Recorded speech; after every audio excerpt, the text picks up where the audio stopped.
Naxals machine 2026 సమీపిస్తుండటంతో మావోయిస్టుల వేటను భద్రతా బలగాలు మరింత ముమ్మరం చేశాయి. అందులో భాగంగా ఛత్తీస్గఢ్, తెలంగాణ సరిహద్దులో సీఆర్పీఎఫ్ పోలీసులు కొత్తగా కర్రెగుట్ట 2 ఆపరేషన్ మొదలుపెట్టాయి. మావోయిస్టు పార్టీ కేంద్ర కమిటీ ప్రధాన కార్యదర్శి దేవ్జీ అలియాస్ చేతన్, జూనియర్ క్యాడర్కి చెందిన బెటాలియన్ ఇన్ఛార్జి కేసా సోథి కోసం గాలింపు చేపట్టాయి.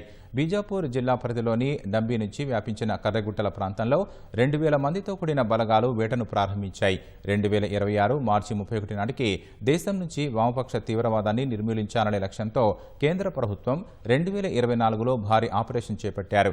సీఆర్పీఎఫ్, కోబ్రా, డీఆర్డీ, సీఐఎస్ఎఫ్ బలగాలు గతేడాది ఏప్రిల్లో 21 రోజుల పాటు కర్రెగుట్టలో నిర్వహించిన ఆపరేషన్లో 31 మంది మావోయిస్టులు మృతి చెందారు.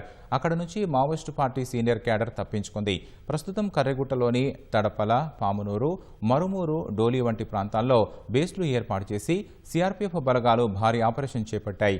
తాజాగా చేపట్టిన కగ్గా 2 సైతం అత్యంత వ్యూహాత్మక ఆపరేషన్గా భావిస్తున్నారు. ఈ నేపథ్యంలో కర్రెగుట్టలకు సరిహద్దుగా ఉన్న ములుగు, భద్రాద్రి కొత్తగూడెం జిల్లాల పోలీసులు అప్రమత్తమై ఎక్కడికక్కడ తనిఖీలు నిర్వహిస్తున్నారు.